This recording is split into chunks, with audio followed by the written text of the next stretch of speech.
Donc on va parler ce soir de la problématique de la valorisation d'une entreprise, avec, pour commencer, la question qui se pose, à savoir quand est-ce que l'on doit évaluer une entreprise. Alors une entreprise, bon, bien entendu, on va essayer de l'évaluer, on va chercher à l'évaluer. Quand on veut transmettre une entreprise, en la cédant. Donc on va devoir évaluer soit un fonds de commerce, soit des parts sociales, des actions en fonction de la forme juridique de l'entreprise. On cherchera à évaluer donc un fonds de commerce ou une société, et ce n'est pas la même chose. On peut arriver évidemment à des valeurs extrêmement différentes. Mais il n'y a pas que la cession de l'entreprise qui nécessite la valorisation de l'entreprise. Et je dis entreprise dans le sens large, individuel ou société. Il peut y avoir, on en parlait entre nous juste avant, il peut y avoir l'apport d'une entreprise dans le cadre de la constitution d'une société, de regroupement de société, de fusion de société. Il peut y avoir aussi, alors pour reprendre la transmission, il peut y avoir la transmission, mais cette fois-ci non pas à titre onéreux, mais gratuit. Il peut y avoir la nécessité d'évaluer une entreprise dans le cadre d'une déclaration ISF. Alors évidemment, pas lorsqu'il s'agit d'un bien professionnel, puisqu'on n'a pas à la déclarer, mais lorsque un associé ou une personne intervient dans une entreprise sans que l'on puisse considérer que l'entreprise représente pour elle un bien professionnel. Il peut aussi y avoir à évaluer une entreprise dans le cadre d'une procédure d'expropriation avec la nécessité de déterminer les indemnités d'expropriation qui sont des indemnités de remploi commercial, etc. Et puis plus généralement dans le cadre de la gestion patrimoniale d'une personne, là aussi on peut avoir à valoriser l'entreprise. Donc on voit que la valorisation de l'entreprise, c'est pas dans un cas, mais ça peut être dans beaucoup de cas. Et bien évidemment, la valorisation de l'entreprise ne sera pas toujours la même. On peut avoir une entreprise qui va avoir des valeurs différentes en fonction de l'objectif que l'on a.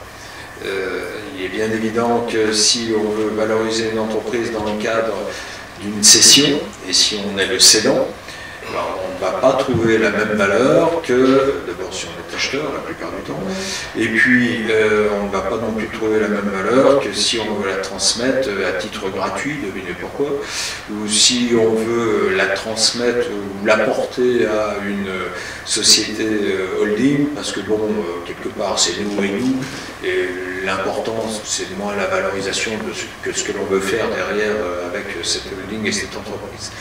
Donc, différentes possibilités, différents cas dans lesquels on a à valoriser, et puis, bien entendu, des valorisations qui vont donc être tout à fait différentes en fonction de l'objectif fixé. Alors, comment on fixe la valorisation des entreprises? Bien entendu, c'est la rencontre entre, si on parle d'une cession, c'est la rencontre entre l'acheteur et le vendeur, mais la rencontre entre l'acheteur et le vendeur, il faut aussi quand même utiliser des éléments, et c'est là que les hommes du chiffre viennent à nos secours pour nous aider à fixer cette valorisation. On essaye en tout cas. On essaye. Alors effectivement, il y a aussi les cas de valorisation nécessité, on en parlait aussi pendant le cadre des fusions aussi. Oui. Voilà, les rapprochements d'entreprises, c'est aussi un truc, je sais pas, peut-être que je ne l'ai pas entendu, mais c'est pas grave. Et puis aussi, tu évoquais l'aspect patrimonial, mais c'est vrai que lorsqu'on vient d'acquérir une entreprise à un certain prix, parler de la différence entre le prix et la valeur, mais quand on vient d'acquérir une entreprise à un certain prix, il est intéressant peut-être, au bout d'un an et demi, 2 ans, de refaire une évaluation pour savoir si finalement notre acquisition est montée en termes de valorisation ou pas. Parce que, effectivement, c'est un point très important de dire que c'est fluctuant, tu l'as précisé, et c'est vraiment un point fondamental à préciser ce soir. Donc comment est-ce qu'on va déterminer cette valeur? Tu disais, il peut y avoir plusieurs valeurs en fonction de la situation. Ouais, je suis pas tout à fait d'accord. Normalement, il doit y avoir qu'une seule valeur. C'est la valeur objective, la valeur réelle de l'entreprise à un instant donné. Après, le prix peut, lui, être différent selon, effectivement, la situation dans laquelle on se trouve, mais normalement, l'objectif d'une valorisation, c'est de déterminer une grandeur, ou plus exactement, une fourchette de grandeur, qui obéit à des critères maximum d'objectivité. La valeur, c'est normalement quelque chose d'absolu, qui ne doit souffrir aucune contestation. A priori. Et c'est donc tout l'art de l'évaluateur, n'est-ce pas, de procéder à ce travail, puisqu'il va se devoir de choisir parmi la multitude de méthodes d'évaluation possibles, là où les méthodes qui sont le mieux appropriées à la situation de la société ou d'entreprise individuelle qu'il est amené à évaluer. Et une fois que cette valeur a été fixée, ou encore une fois cette fourchette de valeur a été fixée, va intervenir la négociation, dans le cas, si on est dans le cas d'une cession, mais si on est dans le cas d'une fusion, il y a aussi négociation sur les valeurs après. Et on va aboutir à une notion de prix. Et le prix peut différer de la valeur en ce sens qu'il y a des événements c'est la loi de l'offre et de la demande, qui peut aussi jouer ici. Tu l'expliquais toi-même en disant que tu avais une société qui était évaluée à 500 000 et qui s'est vendue à 1,3 million. C'est quand même assez exceptionnel et ça démontre bien qu'il y a la valeur et le prix. Si l'affaire est rare et que l'acquéreur veut à tout prix obtenir cette affaire, eh bien il sera à même de mettre le prix qu'il faudra, même s'il est supérieur à la valeur, afin de réaliser son objectif. Pardon. Ce sont des notions de stratégie, effectivement, qui rentrent en ligne de compte et qui sont très importantes. Et dans la négociation, il faut bien savoir, avant d'entrer dans la négociation, si on est sur un marché de rareté ou pas, si on a besoin de conclure rapidement ou pas, s'il y a effectivement des notions de prix plancher du cédant, etc. Mais il y a tout un tas d'événements, mais là c'est un autre sujet sur la négociation. Mais qui rentrent en ligne de compte. Mais qui rentrent, mais qui sont très importants, effectivement. Donc l'évaluateur, lui, il va devoir effectivement procéder à des travaux et sa tâche la plus importante, je dirais, parce que l'aspect technique, en définitive, il découle après, mais sa tâche la plus importante, ça va être de bien prendre connaissance de l'entreprise et de son environnement. Et en fonction de cet environnement, de ce qu'il va pouvoir recueillir comme information au cours de ces entretiens, ce qu'on appelle généralement les audits, les audits d'acquisition, il va être amené et il va pouvoir déterminer là où les méthodes qui sont le mieux adaptées à la situation. En grosso modo, moi, je ne veux pas rentrer dans les techniques d'évaluation parce que ça pourrait nous emmener loin. On distingue trois grandes catégories de méthodes d'évaluation. La première catégorie, celle qui est la plus fréquemment utilisée, c'est ce qu'on appelle les méthodes intrinsèques. C'est-à-dire que ce sont des méthodes d'évaluation qui sont basées sur les caractéristiques véritablement de l'entreprise elle-même. Ses résultats, la valeur de son actif, de ses investissements, de son personnel. On va en discuter un petit peu tout à l'heure. Ça peut être par rapport à ses bénéfices prévisionnels futurs, c'est peut-être à sa politique de dividendes, en tout cas c'est par rapport à des événements et des informations qui lui sont intrinsèques. Deuxième catégorie de méthodes, c'est ce qu'on appelle les méthodes analogiques ou méthodes comparatives, c'est-à-dire qu'on va valoriser l'entreprise à partir de valorisations qui ont été faites par d'autres sur des entreprises similaires. J'avoue très franchement que c'est assez rare, parce qu'il faut véritablement qu'on soit dans un échantillonnage équivalent. Or, il y a tellement de paramètres qui jouent autour de l'entreprise que c'est assez difficile de trouver des transactions vraiment similaires. Et puis enfin, une dernière catégorie, qui est un petit peu une catégorie fourre-tout, mais qu'on utilise beaucoup dans la TPE. Ce sont par exemple la méthode dite barème, où on va évaluer l'entreprise à partir d'un certain coefficient de chiffre d'affaires, ou des méthodes basées sur la récurrence de la rentabilité. On va dire, ben voilà, ça vaut 5 EBE, ça vaut 3 années de résultats courants, enfin bon, il y a plein de choses comme ça qui peuvent se mettre en place. Quelle que soit en tout cas la méthode ou les méthodes retenues par l'évaluateur, il doit dans son rapport, bien entendu, expliquer pourquoi il a choisi cette méthode plutôt que d'autres, et bien entendu décrire de manière assez précise toutes les informations qu'il aura recueillies, ce qu'il en aura conclu, de façon à ce que les personnes qui vont avoir à utiliser ce rapport d'évaluation soient vraiment en connaissance de ce qui s'est fait. Parce qu'il y a vraiment des éléments qui peuvent être très, très précis, on va le voir tout à l'heure, qui peuvent influencer très fortement la valorisation de l'entreprise. Donc le rapport d'évaluation, il ne suffit pas de dire j'estime que l'entreprise vaut 500 000 €, il faut expliquer pourquoi on estime, nous, évaluateurs, que cette entreprise vaut 500 000 €. Et il est clair du coup de ce que je dis que parfois ça nous arrive souvent, je pense que ça doit arriver quand même, on voit arriver des gens qui veulent généralement sont des acheteurs, des cédants, des vendeurs, qui arrivent avec leur liasse fiscale, je vous dis donc, ça vaut combien? Alors, bon, non, ça effectivement, alors on peut toujours donner un chiffre, n'importe qui peut donner un chiffre à partir de ça, franchement ça ne vaut rien. Puisqu'il y a nécessité, un minimum quand même, je dis, de prise de connaissance de tout l'environnement de l'entreprise, de ses spécificités, pardon, et encore une fois du secteur d'activité, du pourquoi de la vente, c'est ce que disait Pierre tout à l'heure, du pourquoi de l'acquisition, etc. Donc il y a un minimum de sérieux à avoir en matière d'évaluation. C'est l'objectif de ces audits, encore une fois, d'acquisition, qui doivent être plus ou moins poussés, parce qu'évidemment, si je dois évaluer une épicerie de quartier, je ne mettrai pas en œuvre les mêmes diligences que si je dois évaluer une entreprise d'une centaine de salariés dans un domaine industriel, par exemple. Ceci étant, si les méthodes mises en œuvre ne sont pas de la même importance, elles doivent toujours revêtir le même sérieux, la même qualité, puisque, parfois, la valeur, c'est quelque chose qui est normalement une vérité.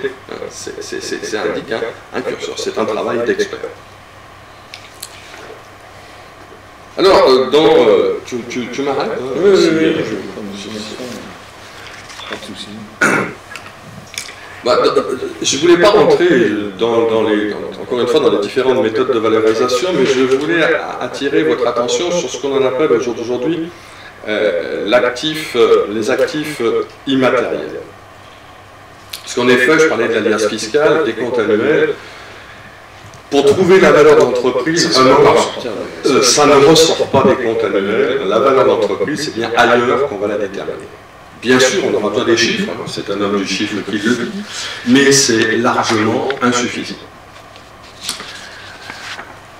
Et il y a un observatoire qui a été créé par le pouvoir public qui s'appelle l'Observatoire de l'immatériel et qui a déterminé 9 éléments d'actifs qui vont constituer ou qui peuvent constituer ou être constitutifs de la valeur d'une entreprise, mais véritablement d'actifs immatériel. Quand je fais l'évaluation d'une entreprise, quand j'ai un actif immobilisé, j'ai du matériel, celui-ci, je peux, par un rapport d'expert, parce que j'estime que la valeur qui apparaît au bilan est la bonne, dire voilà, ça vaut tant. Mais tout ce que je vais dire maintenant, c'est beaucoup plus difficile à le déterminer. Et des études statistiques ont démontré, c'est des statistiques faites par la Banque mondiale, à un échelon effectivement qui déborde notre cadre régional, mais enfin néanmoins, que l'économie française serait immatérielle en termes de valorisation à plus de 86% en termes de valeur, ce qui est long. J'ai relevé ce chiffre parce que vraiment, je crois qu'il faut, quand on est acquéreur, et quand on est vendeur, bien entendu aussi, bien prendre en compte ces différents éléments dans la valorisation. Alors je vais vous citer ces 9 points, vous allez voir, c'est beaucoup de bon sens en définitive, mais c'est bien de les avoir en tête, me semble-t-il. Alors le premier capital immatériel, c'est le capital humain. Évidemment, ce capital humain, il n'est pas chiffré dans les comptes annuels, encore une fois. Alors c'est quoi le capital humain? C'est évidemment tout ce qui va concerner le personnel de l'entreprise. C'est l'âge. Est-ce que j'ai un personnel âgé ou est-ce que proche de la retraite? Est-ce que j'ai un personnel jeune? Est-ce que j'ai un personnel compétent? C'est-à-dire, est-ce que la compétence des salariés est conforme à l'objectif de l'entreprise ou à son objet? Est-ce que j'ai un personnel qui est formé, bien formé, mal formé? Est-ce que j'ai un personnel qui fait preuve de beaucoup d'absentéisme ou pas du tout? Est-ce que j'ai du turnover dans mon effectif? Voilà tout un ensemble d'éléments qui ne sont pas des éléments comptables, mais qui sont pourtant essentiels dans un certain nombre d'activités, surtout dans les activités de main-d'œuvre, si je puis me dire, mais qui vont permettre de déterminer la qualité de l'entreprise sous cet aspect capital. Dans le personnel, on peut peut-être aussi rajouter, est-ce qu'il y a du personnel rattaché aux dirigeants de par des liens familiaux ou autres? Ça peut aussi avoir son importance sur la suite de l'activité. Est-ce que ce personnel va rester? S'il ne reste pas, comment il part, etc. etc. Je pense que c'est vraiment très important ça. La valeur d'une entreprise, elle est vraiment dans la qualité de son personnel. Bien entendu, encore une fois, si c'est l'épicerie de quartier, l'exploitant, on n'aborde pas le problème de la même manière. Mais dans beaucoup d'entreprises, c'est un point fondamental. Le deuxième capital immatériel, celui-ci est beaucoup plus habituel, c'est le capital client. Alors, ce capital client, parce que j'ai un fichier. Est-ce que mon capital client est matérialisé? Est-ce que mes clients sont des clients, je vous donne ça un peu en vrac, est-ce que mes clients sont des clients fidèles? Important. Savoir que la clientèle de l'entreprise que je souhaite reprendre est une clientèle fidèle. Si elle est très volatile, il vaut mieux que je le sache et de savoir pourquoi, savoir si je vais pouvoir améliorer, moi, par ma gestion, cette volatilité. Est-ce que ma clientèle est une clientèle solvable? Par les temps qui courent, c'est important. J'ai une jolie clientèle, je veux dire, qui est bien récurrente, qui est bien fidèle, mais qui ne me paye pas. Forcément, au niveau valorisation, ça, on comprend que ça va avoir une influence. Quelle est ça, s'agissant de la solvabilité de la clientèle, on trouve ça dans des secteurs maintenant qui, très certainement dû à la crise générale, mais que l'on pouvait penser à l'écart de ce genre de risque. Je pense à un client qui est géomètre expert, eh bien, il a du boulot, mais il n'arrive pas à faire rentrer les créances clients. Donc, on pouvait penser que c'était un domaine qui était à l'abri de ce genre d'ennui, ben, pas du tout. Donc, ça vaut le coup de se pencher dessus, effectivement. Que vaut une entreprise qui n'arrive pas à encaisser ses créances? Je n'ai pas la réponse, mais en tout cas, ça mérite de poser la question. Donc là, évidemment, pour arriver à avoir tout ça, ça va nécessiter un peu de temps. Et c'est là où des fois c'est difficile dans la démarche d'évaluation parce que ça demande aux vendeurs de se livrer quand même pas mal. Et des fois, ils ne le souhaitent pas trop, et on le comprend. Dans certains cas, il y a peut-être des choses que l'on va garder un peu secrètes. Et c'est tout l'art, finalement, du droit aussi, de faire en sorte qu'on puisse contenir des accords justement préalables pour de l'audit et de la recherche et l'enseignement. Voilà, exactement, en matière de confidentialité, les engagements, parce qu'on a pourtant besoin, en tant qu'acquéreur, d'avoir ces informations, mais on comprend qu'on ne peut pas, en tant que vendeur, lâcher tout et n'importe quoi et n'importe comment. Alors, le troisième volet de cet aspect immatériel, c'est une chose sur la clientèle, l'importance de la répartition des clients dans le chiffre d'affaires. Bien sûr, je ne l'ai pas dit, mais ça c'est clair. C'est clair que le client a 60%. Oui, on le voit. On le voit. Oui, bien sûr. C'est un point pour rebondir aussi sur les travaux d'audit et autres et la confidentialité. Ça me fait penser à nouveau au dossier qu'on a traité ce vendredi, dont je parlais tout à l'heure. C'est donc la fameuse société qui a été vendue à 1,3 million alors que tout le monde sait qu'elle vaut 500 000. Alors la chose à ne pas faire, c'est ce qui a été fait dans ce dossier, c'est en fait confier l'intégralité des renseignements commerciaux, comptables et autres, sans prendre un minimum de précautions et notamment faire signer un engagement de confidentialité. Là, on est arrivé à signer le protocole, rien n'avait été signé à ce niveau-là. C'est pas la chose à faire, mais bon, encore une fois, c'est un cas particulier, dans des circonstances particulières. Mais bon, vous allez me dire qu'un engagement de confidentialité aussi niveau, c'est pas. Mais quand même, mieux d'avoir ce genre de précaution, c'est. Alors après cet aspect client, donc capital humain, capital client, il y a le capital fournisseur. Souvent aussi partie négligée, et pourtant dans bien des cas totalement fondamental dans l'entreprise qu'on veut acquérir. Fournisseurs partenariat. Est-ce que les fournisseurs d'entreprise sont pérennes? On comprend bien l'importance de cette question.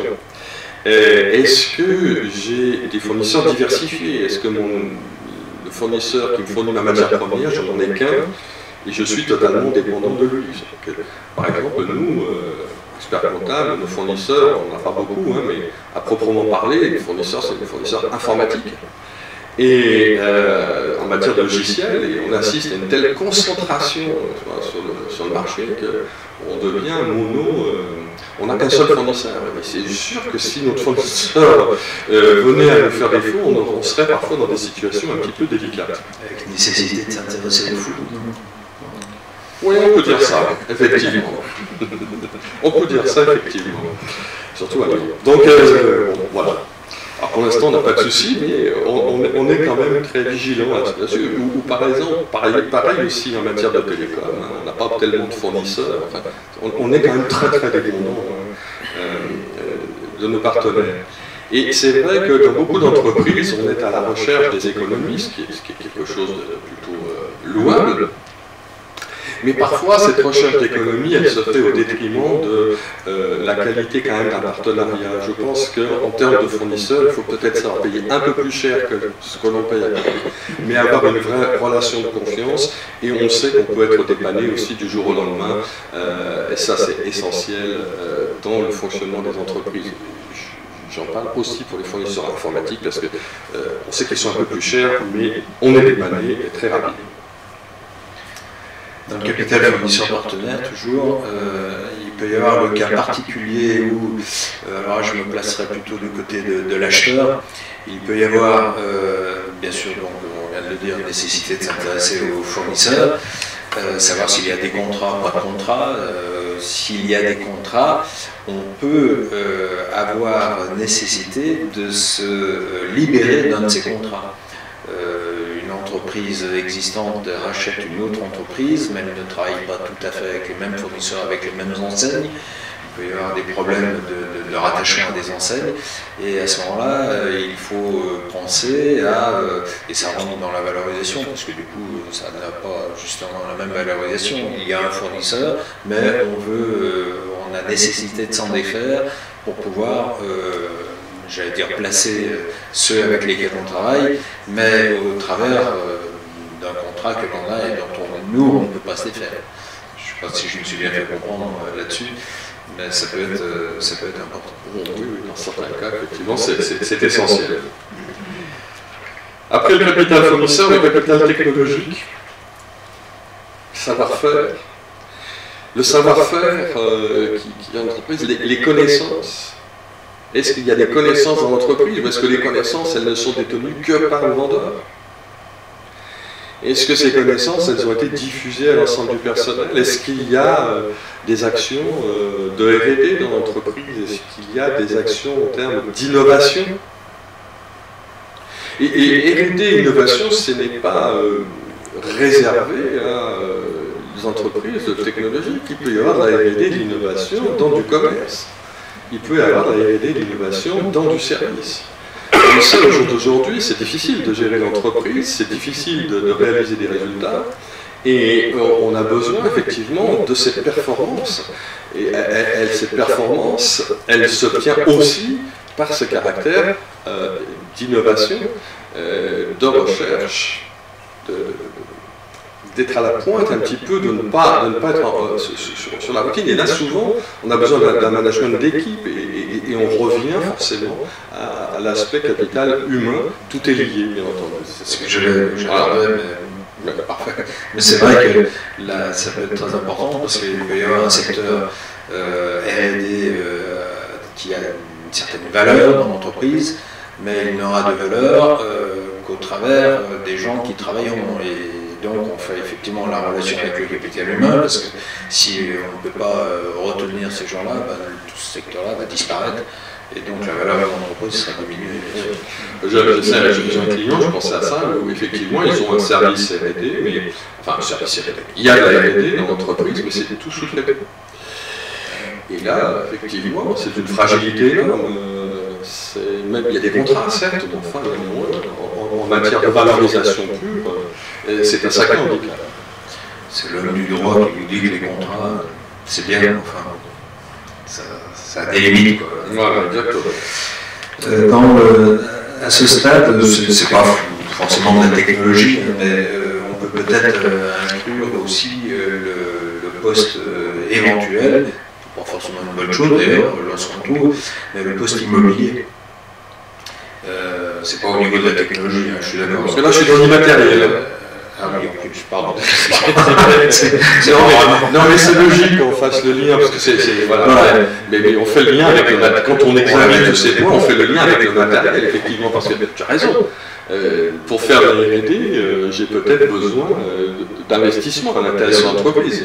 Forcément, tout est lié. Hein. Les choses ne sont pas des choses qui se juxtaposent, c'est un ensemble. Excuse-moi, mais je voulais parler de l'immobilier, vas-y, c'est un sujet important. Autre capital immatériel, le capital organisationnel. Alors ça, celui-là, il est très important. Parce qu'une bonne organisation, c'est un gage de sauvegarde du patrimoine. Si j'achète une boîte, je suis acquéreur d'une boîte où c'est le bazar, effectivement, c'est quand même un peu embêtant parce qu'on va peut-être m'avoir fait miroiter un certain nombre d'actifs matériels et immatériels très intéressants, mais si je n'ai pas l'organisation voulue pour sauvegarder tout cela, tout ça peut disparaître et finalement représenter une non-valeur. Alors ça, on le voit bien. De toute façon, quand on rentre dans une entreprise, on sait tout à fait très vite si elle est bien organisée ou pas. Et à ce niveau-là, ça ne veut pas dire que l'entreprise n'est pas intéressante, mais ça veut dire qu'il faut apporter l'organisation, sinon en fait ton propre travail, et donc du coup, effectivement, il ne faut pas l'évaluer deux fois, une fois avec ça, une fois avec l'autre. Bon, on voit bien les différences. Il y a vraiment des chefs d'entreprise qui sont très forts, mais pas pour l'organisation. Un autre point, qui est un point qu'on évalue, pas vraiment, mais qui est essentiel, c'est le capital actionnaire. Alors le capital actionnaire, c'est-à-dire quelle est la qualité des actionnaires de l'entreprise. Et je crois qu'au jour d'aujourd'hui, c'est essentiel. Alors, on ne rachète pas toujours des entreprises avec un actionnariat diversifié, on ne rachète pas que peut-être des parts d'entreprise, on rachète souvent la totalité, mais néanmoins, on est sur un plan intellectuel ici, la qualité de l'actionnariat est fondamentale dans la valorisation de l'entreprise. Si vous avez des actionnaires, bien entendu, qui sont sûrs financièrement, si vous avez des actionnaires qui ne sont pas des actionnaires pressés, qui ne vous demandent pas d'avoir des résultats très rapides et très élevés, c'est-à-dire qui vous laissent le temps de gérer votre entreprise. Ça ne sera donc pas des financiers. Ça peut être des financiers, ça peut être des financiers raisonnables. Ça peut exister sûrement, en cherchant bien d'en trouver. Si ce sont des actionnaires qui ont de la notoriété, qui peuvent ramener d'autres actionnaires, c'est essentiel dans la valeur de l'entreprise. Vous avez bien compris, enfin bien peut-être non seulement compris, mais constaté qu'au jour d'aujourd'hui, les financements, c'est la croix et la bannière.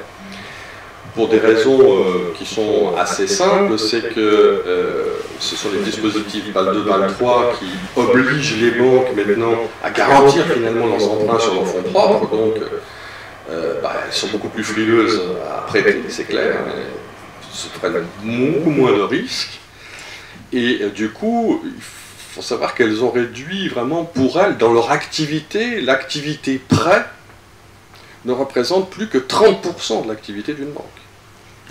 Les 60% autres, c'est dans tout ce qui est du commerce de services, et je vends de l'assurance, et je vends du téléphone, et on le voit bien quand on regarde les publicités. Ça, en ce moment, c'est très très vrai. Nous, au cabinet, on a 4-5 dossiers qui sont bloqués par des problèmes de financement. Et j'ai vu avec attention hier que justement les les règles afférentes à Bâle 3 seraient assouplies et reportées dans le temps. C'est pas mal. Avec également reporter dans le temps les nouvelles modalités de virement SAP. CEPA, pardon. Et donc, ça, j'espère que ça aidera les banques à revenir sur ce marché du prêt aux entreprises, parce que là, on risque d'avoir un vrai problème quand même. Absolument. Donc c'est ce qui avait d'ailleurs présidé à la création de BPIFrance, hein, puisque effectivement, vu que les banques commerciales réduisent considérablement leur activité prêt, il fallait bien qu'il y ait quelque chose qui prenne le relais, mais la montée en puissance, elle est quand même assez limitée, hein, et ça prend un peu de temps. Donc du coup, on va peut-être dans les années qui viennent être amené, les années, peut-être simplement les semaines ou les mois qui viennent, être amené à aller chercher des capitaux lorsqu'on en a besoin, plutôt dans le domaine du privé, hein, que dans le domaine bancaire. Et c'est là où il va falloir avoir des garanties. Il faut que l'entreprise elle-même, elle puisse offrir des garanties. En cela, la qualité de son actionnariat est importante et donc contribue à sa valorisation. Alors donc au niveau de l'actionnariat, il y a l'actionnariat, on va dire, vendeur.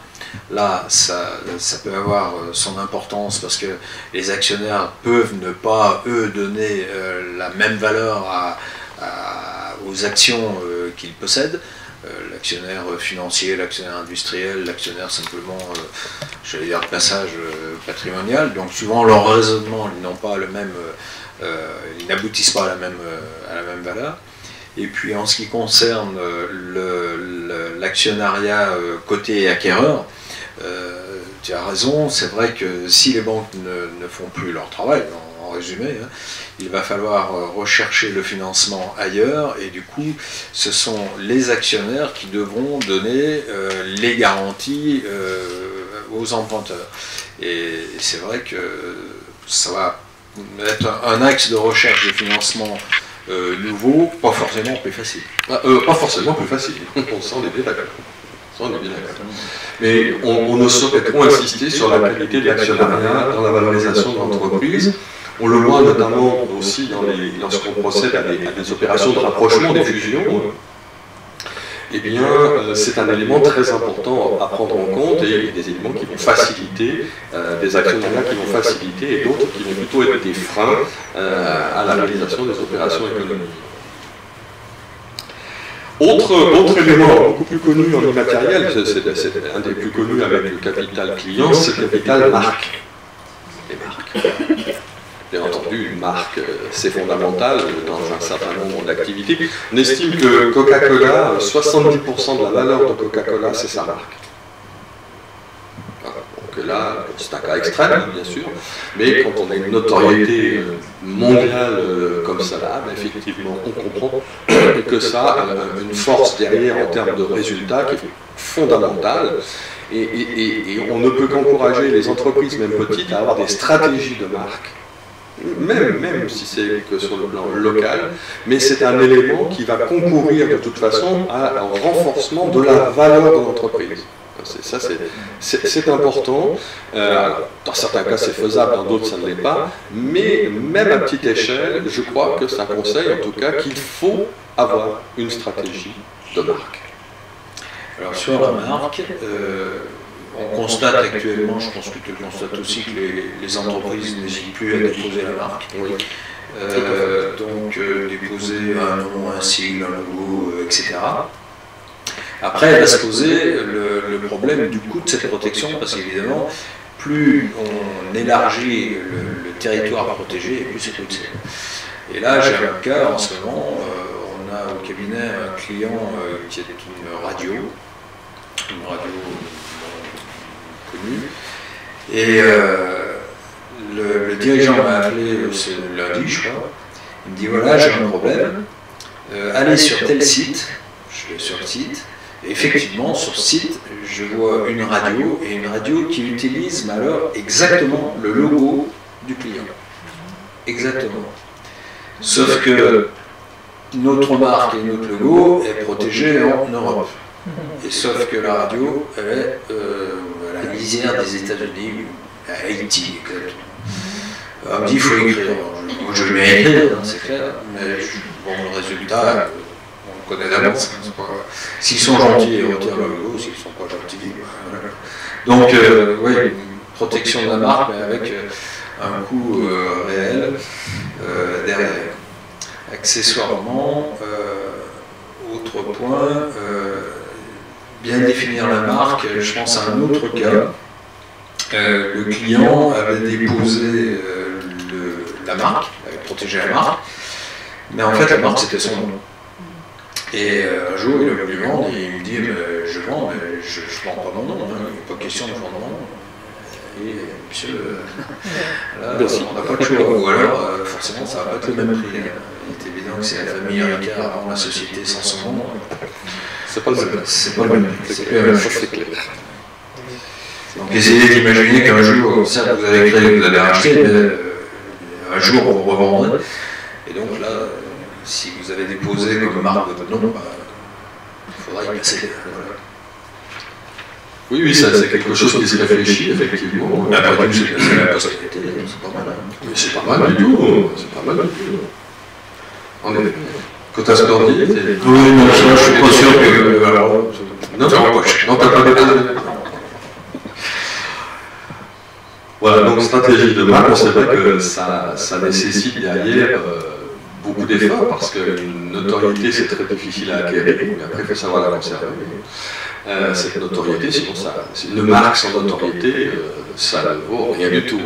Si j'en reviens à ce territoire de protection, c'est vrai qu'on est dans une économie mondialisée, c'est un débat, tout le monde le dit, on le voit bien tous les jours. Et là, vous voyez, par exemple, si je reprends sur le cas de cette radio, qu'est-ce qu'on va faire?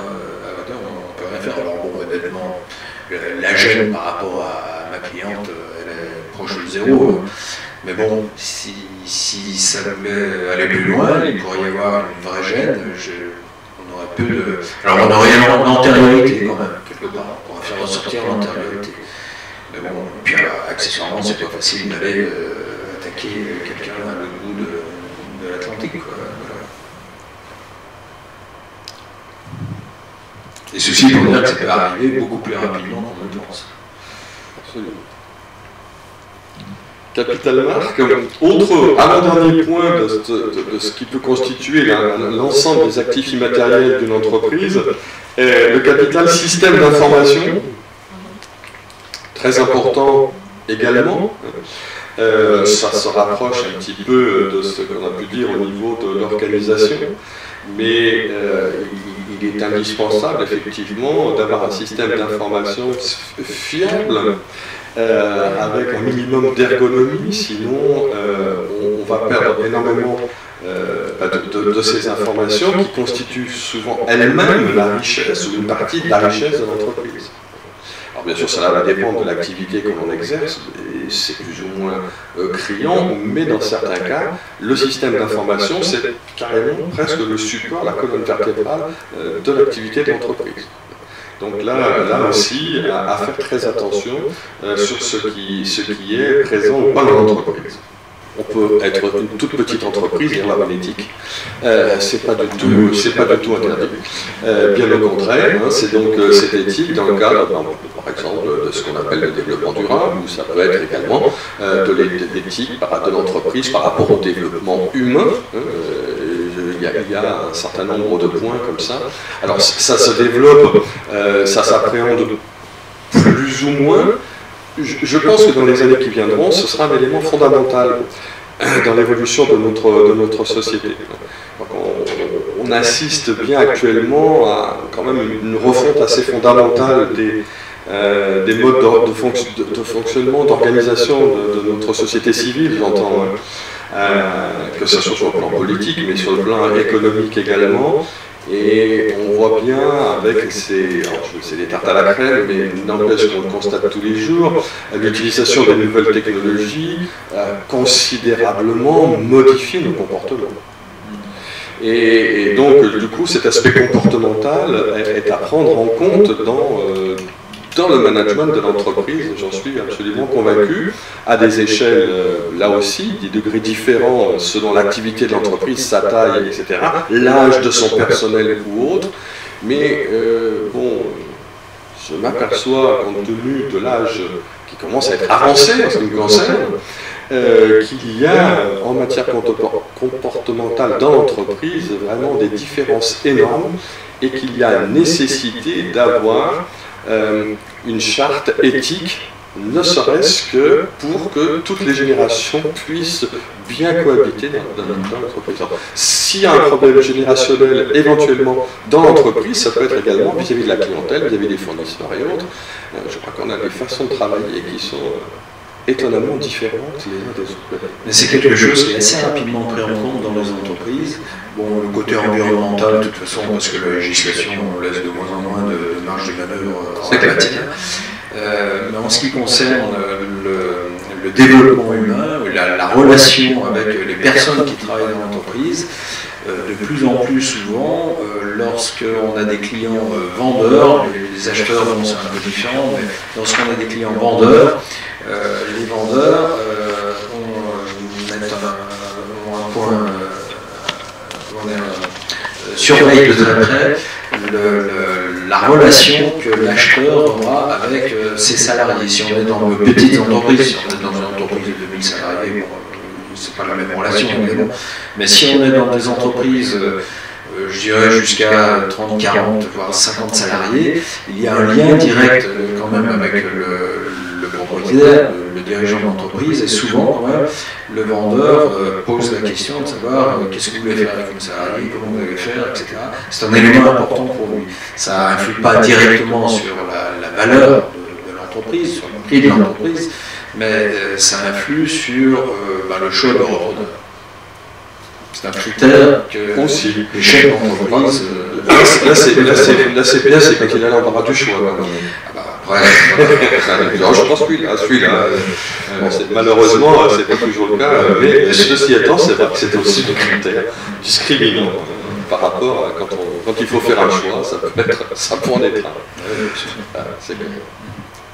Donc voilà, ça c'était un petit tour d'horizon très rapide, j'en conviens, mais néanmoins important sur cette approche de la valorisation de l'entreprise, ces aspects actifs immatériels et qui sont quand même représentent véritablement la caractéristique propre de l'entreprise, me semble-t-il. Alors une fois qu'on a fixé cette valeur, donc une fois que l'évaluateur a fixé cette valeur, souvent une fourchette de valeur, j'insiste là-dessus, parce que quand on met en œuvre une ou deux méthodes d'évaluation, il faut bien comprendre qu'on n'arrive pas au même chiffre. Donc il y a une méthode qui va peut-être me donner 500 000 et une autre méthode qui va peut-être me donner 590 000. Et quand on est... alors, des fois ça arrive aussi qu'il y ait trois valeurs, trois méthodes, une qui vous donne 500, une 590, et puis il y en a une autre qui vous donne 250. Donc, lorsqu'on est évaluateur et qu'on est confronté à ce genre de problème, ça veut dire simplement qu'il y a un problème dans le choix des méthodes que l'on a fait. Il y a quelque chose qui ne va pas et ça nous demande de véritablement reprendre notre copie à zéro, à la base, parce que c'est pas normal qu'on puisse avoir un tel différentiel. Ceci étant, lorsque j'arrive à 500 et 590, par exemple, beaucoup d'évaluateurs disent bah voilà, la moyenne c'est 545. Non, on ne fait pas la moyenne arithmétique, on fait la fourchette, voilà, parce que souvent les méthodes utilisées sont totalement différentes l'une de l'autre et on ne peut pas marier la carte et la lapin. Donc on dit bah voilà, ça va de temps à temps. Et après, on a la base pour la négociation, pour fixer le prix. Et on va voir son avocat. C'est une excellente chose. Oui, bien sûr. Donc il va falloir fixer le prix. Et c'est vrai que là, les méthodes vont quand même être importantes parce que il faut évidemment rappeler là aussi la vérité de base, c'est que l'acheteur, lui, veut payer l'entreprise avec un apport, mais avec les résultats de l'entreprise. Donc, il est important de savoir comment on va évaluer l'entreprise par rapport à la rentabilité de cette entreprise.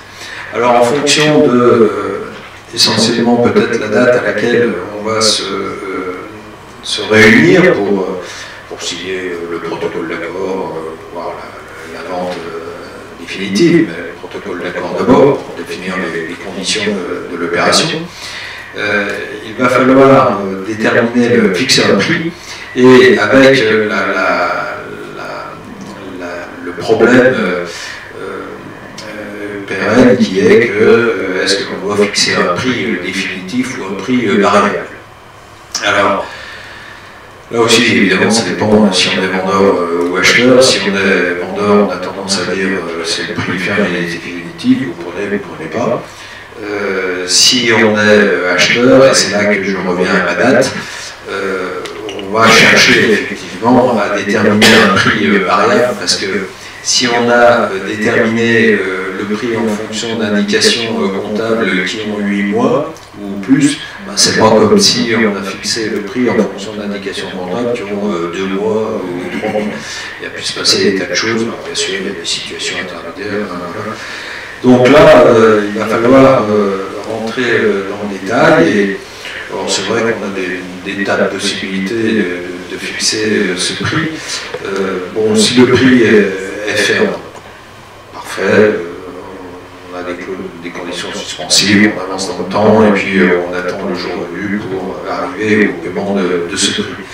Si le prix est révisable, alors là, il va falloir trouver la bonne méthode de révision du prix. Alors là, il y a des tas de solutions possibles. Personnellement, j'essaye toujours d'abord j'essaie d'éviter les prix variables, parce que les prix variables, ça aboutit, je dis une fois sur deux, mais je pense que c'est plus, à un contentieux. Celui qui doit payer le complément de prix, il n'a pas envie de le payer. Très souvent, il y a des raisons qui sont valables, tout en temps, sont plus ou moins valables. Donc, on est sûr d'aboutir à une discussion désagréable. Malgré tout, si on doit retenir un prix variable, eh bien, il faut trouver la bonne méthode de variation de ce prix. Une des méthodes la plus simple, mais finalement, parce que c'est pas la plus efficace, c'est la variation en fonction de la variation des capitaux propres. On va arrêter une situation ou un bilan à la date de l'acquisition, et puis en fonction du résultat, et donc de la variation des capitaux propres, on va varier le prix en plus ou en moins. Sachant qu'on peut mettre une franchise. On dit qu'on fait varier le prix en fonction des capitaux propres, mais que néanmoins il faut qu'il y ait au moins X milliers d'euros de variation pour qu'on prenne cette variation. Bon, là, on est assez libre. Après, on peut rentrer dans des choses plus compliquées, mais plus ça sera compliqué, plus ça sera discutable. Et là, ça peut être embêtant et ça peut être pénible. Donc, du coup, on a là aussi sur la problématique de la fixation du prix, on arrive à quelque chose de fluctuant. C'est pas une vérité absolue, c'est pas X euros et 35 centimes. Ça peut varier et c'est pas forcément facile à suivre. Je te suis totalement sur ça, c'est la pratique, effectivement, l'expérience qui démontre que si on peut avoir un prix fixe, vraiment c'est 100 fois mieux, 1000 fois mieux, et puis en effet, s'il y a quand même une notion de variabilité qui doit s'imposer, pour des raisons des fois tout à fait légitimes, celle basée sur la variation des capitaux propres, elle est quand même de loin, malgré tout la meilleure, c'est peut-être celle qui donne le moins sujet à contentieux. Oui, parce qu'en en fait, bon, c'est l'arrêté, encore une fois, d'une situation comptable ou d'un bilan. Bien entendu, ce comptable, l'expert comptable du vendeur qui l'arrête, mais il y a l'expert comptable de l'acheteur qui passe dessus et qui fait l'audit, c'est contradictoire entre les deux. Donc, bon, on est à ce stade assez proche d'une vérité. Après, faire varier en fonction de la marge, du taux de marge, on va être obligé de rentrer à nouveau dans des audits à ne plus finir. On a des spécialistes en usine à gaz. Oui. Généralement, ils ont un service contentieux derrière. Voilà, c'est un package. Et puis, c'est vrai que c'est d'autant plus d'avoir quelque chose de fixe et définitif, surtout si on a eu une bonne garantie d'actifs passifs. Alors, justement, j'allais dire que, parce que quand il y a une opération de cession qui se fait, bon, le vendeur, lui, il a vendu, il va faire autre chose, mais celui qui achète, il a déjà pas mal de boulot quand même. Alors, Si en plus il faut qu'il traite la variation de prix et qu'il se défende là-dessus, sachant qu'effectivement il a, sans en relation avec la valeur ou le prix, mais il a aussi cette garantie d'actifs et de passifs, et tous les problèmes qui peuvent se poser et qui peuvent devoir mettre en œuvre, amener à mettre en œuvre la garantie d'actifs et de passifs. Je pense à un autre dossier, une personne qui est passée ici, qui a repris une société dans le bâtiment et dans l'étanchéité. Il a eu le temps de reprendre, un mois, le prix était variable. Le prix était variable, ça commençait bien, on savait qu'on avait des chances de se battre la palomée. Et puis, s'agissant de la garantie d'actifs et de passifs, un mois après la reprise, le premier contentieux qui est arrivé dépassait de 2,5 fois la garantie des garanties. Donc, je vais vous dire que on a un peu transpiré, on continue à transpirer parce que c'est pas fini, c'est 14 ans que ça dure. Donc, on a beau essayer de se prévenir dans tous les sens, on peut avoir des surprises de ce type. N'empêche qu'il faut, même si c'est pas effectivement sûr à 100%, et c'est pas une garantie totale et absolue, je pense qu'en matière de cession, d'acquisition d'entreprise, il est indispensable de passer par un avocat. Je ne prêche pas pour ma paroisse, mais pour celle des avocats, parce que justement, les risques de contentieux ultérieurs sont quand même réels et qu'on a intérêt à avoir consacré le budget nécessaire à une rédaction la plus propre possible et celle qui garantit le mieux. On voit des fois des sessions d'entreprises, surtout dans les toutes petites, qui se font comme ça avec des intermédiaires de commerce.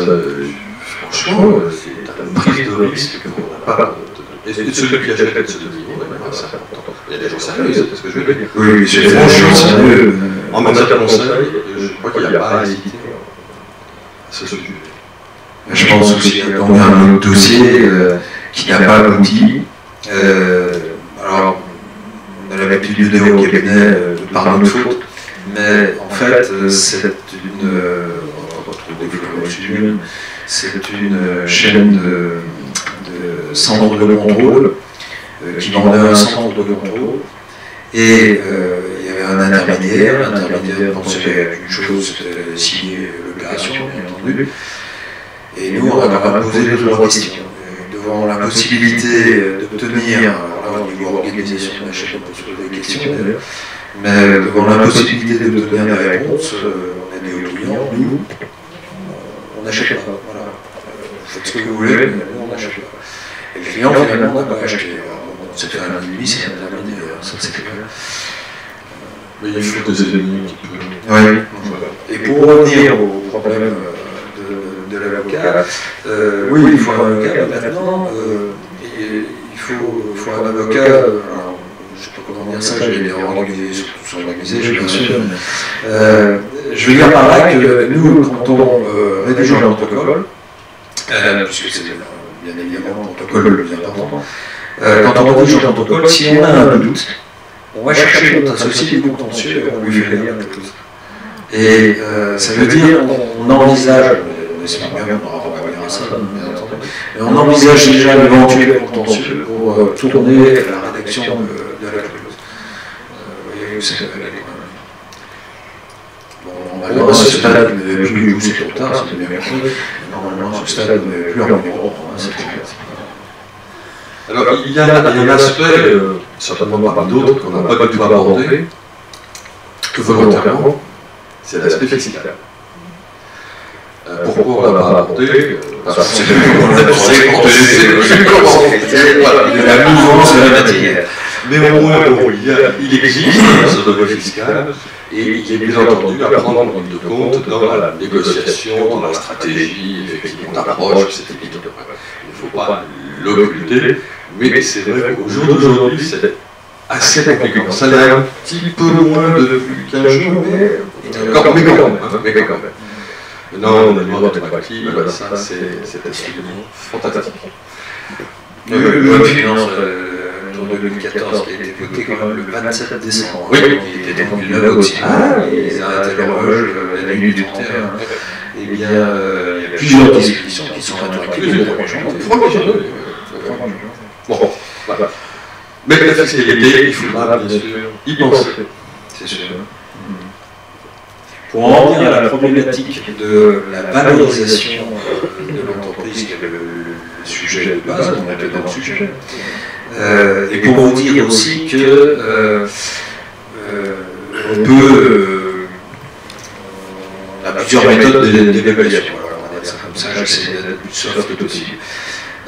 Je citais aussi l'exemple à Alain, d'un cas, un rendez-vous que j'avais hier après-midi, où en gros, on a 3 chefs d'entreprise qui veulent amener leur participation dans leur société à une société commune qu'ils vont constituer, et ils veulent se retrouver à un tiers chacun. Bon, évidemment, on évalue les entreprises, les sociétés, et on n'arrive pas à des valeurs de tiers. Alors, qu'est-ce qu'on fait? Eh bien, les chefs d'entreprise se sont regardés et ils ont dit que, d'office, ils décidaient que leur société avait la même valeur. Voilà. Alors bon, on ne va pas non plus dans des extrêmes, hein. On ne va pas dire que 1 égale 15 et 18 égale 10, hein. C'est pas du tout ça. Mais quand même, bon, ça veut dire qu'on va faire varier les choses dans des proportions qui prendront en compte, on en revient presque au point de départ, qui prendront en compte l'objectif qu'ont les chefs d'entreprise. Ils vont au-delà de la valeur d'entreprise, parce que l'objectif, c'est pas de fixer une valeur d'entreprise et d'en tirer quelque chose, c'est de développer quelque chose de nouveau, et en commun. Donc là, il y en a notamment un qui accepte, alors je vais dire pourquoi quand même, parce que le risque, c'est entre eux, c'est pas un risque fiscal, il n'y a pas de droit là-dessus. Mais le risque, c'est entre eux, il y en a un qui vient de dire un jour, mon entreprise 100, en fait, elle vaut 200. Donc c'est lui le premier qui a dit, pas de souci, ça on est d'accord. Voilà. Pour vous dire qu'on peut prendre en compte les critères, les objectifs, parmi les critères, les objectifs des chefs d'entreprise pour fixer la valorisation de cette entreprise. À ce stade, on ouvre le débat avec la salle.